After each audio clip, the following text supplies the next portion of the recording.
Grab your advent calendars and maybe a stiff drink, because the wait between Volume 1 and Volume 2 has felt longer than a sentence in Russian prison. Santa is essentially drifting a sleigh into Hawkins this year, with the next batch of episodes dropping on Christmas Day. Perfect timing, honestly. It gives us all an excuse to dodge that inevitable political argument with extended family over ham and mashed potatoes. Oh, you can't say happy holidays? Watch me. I'm going to watch teenagers fight demons instead. This Christmas drop is really just the appetizer for the main course, the series finale hitting on New Year's Eve. It's the end of an era. So, before we pop the champagne, we need to dissect the Upside Down one last time. We have massive questions on the board. What is Vecna's endgame? Can 11 actually survive this? What is that black sludge vomiting out of everyone? And the million-dollar question, are Will and Mike going to ride off into the sunset, or is heartbreak on the menu? Let's talk about the MVP of Volume 1, Will Byers. Or should I say, the Sorcerer. That episode title wasn't just flavor text, it's a literal classification. Think back to the basement days. Will's D&D character was a wizard. In lore, wizards are nerds. They get power from books, scrolls, and studying. But a sorcerer? That's different. A sorcerer's magic is in their blood. It's internal. That is exactly how Will managed to hijack Vecna's connection.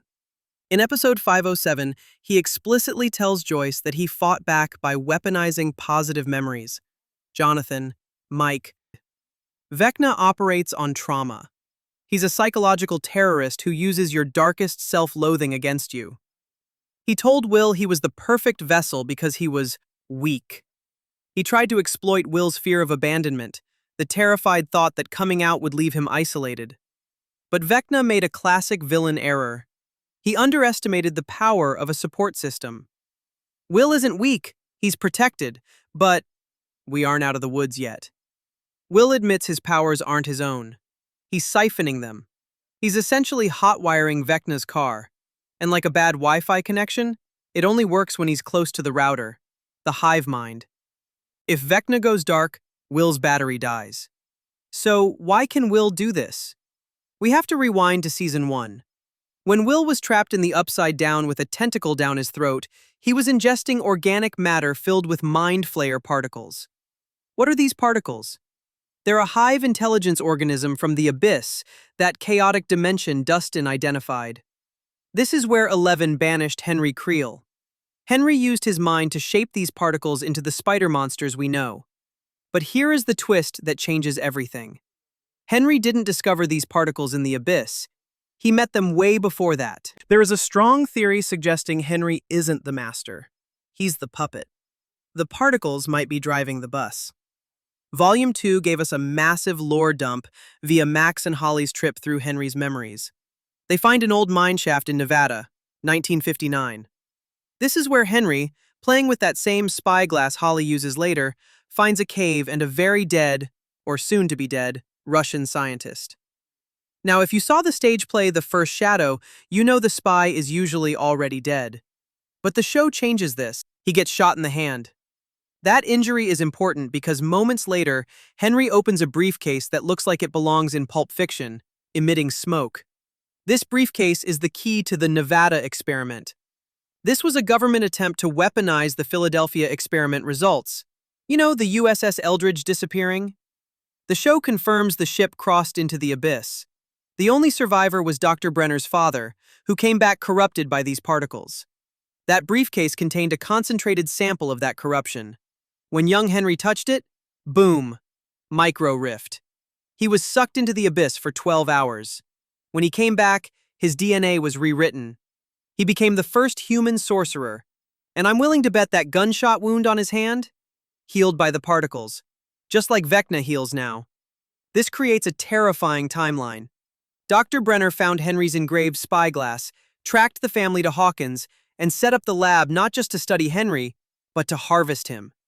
His blood was the starter yeast for Project Indigo. 11's mom, Terry Ives, was pumped full of Henry blood while pregnant. And history is repeating itself. Dr. K is restarting the program. She tried using Callie's blood, but it's a dud. She needs 11. The military wants weaponized kids who can rip holes in reality to fight the Soviets. But Vecna's plan is worse. He wants 12 more vessels. If one Will Byers could inadvertently build the entire tunnel network of the Upside Down in his sleep, driven by guilt and subconscious power, imagine what a dozen psychic kids could do. They could terraform the Earth. This brings us to Dustin's unified theory of the meat wall. That giant organic barrier in Hawkins isn't just a fence, it's a wormhole.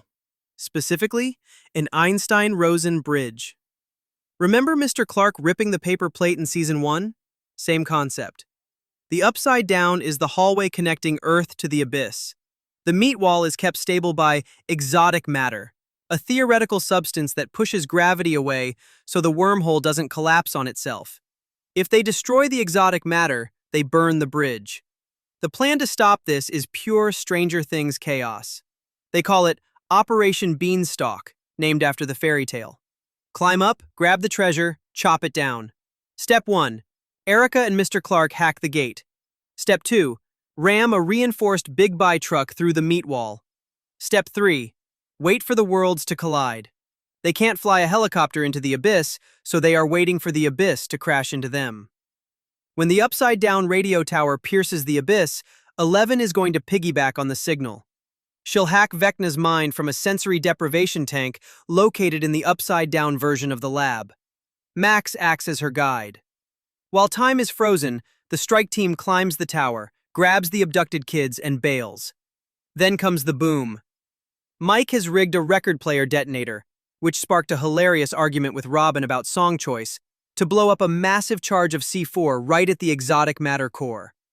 Speaking of the song, the Duffers teased a massive, never-before-licensed track. My money is on Queen's Who Wants to Live Forever. It fits perfectly and hasn't been used since Highlander.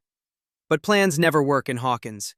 First, Will is staying behind as the goalkeeper in case Vecna breaks through.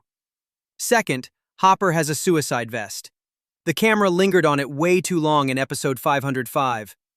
Hopper sacrificing himself to save Elle, giving him the agency he never had with his daughter Sarah, feels like a tragic but logical conclusion to his story.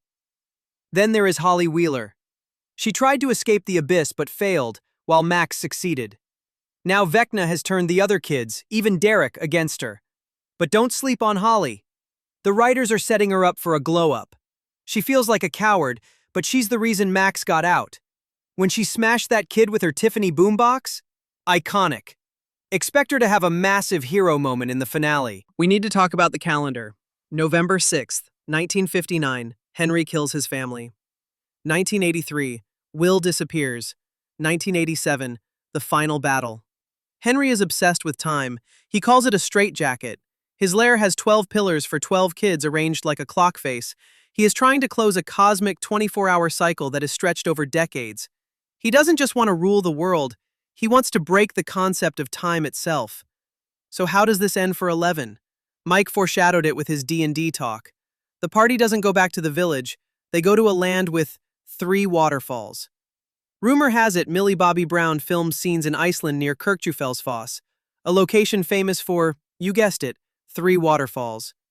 Whether this is an alien dimension or just her retiring in isolation to keep her friends safe, it seems Elle is leaving Hawkins for good. Kali thinks the only way to win is for the psychics to die with the dimension. I doubt the show goes that dark, but the tension between Kali and Hopper over Elle's soul is going to be the emotional core of the finale. Briefly on romance, Nancy and Jonathan finally seem settled with that Dawn proposal. It's about time.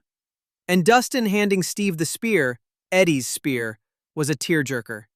It's an acknowledgement that they are drifting apart, but the love is still there. And for the metalheads hoping for an Eddie resurrection, there's a theory he could return as Koss the Bloody-Handed, the vampire lieutenant of Vecna who betrays him. Given Eddie died by bats, it fits. Ultimately, Hopper said it best. Parenting is realizing every choice you made was wrong. But they have one last choice to make. What do you think? Does Hopper die? Does Elle ascend to a higher plane of existence? Drop your theories in the comments. I'll be breaking down the finale the second it drops, so hit subscribe. Until then, remember, Daddy loves you very much.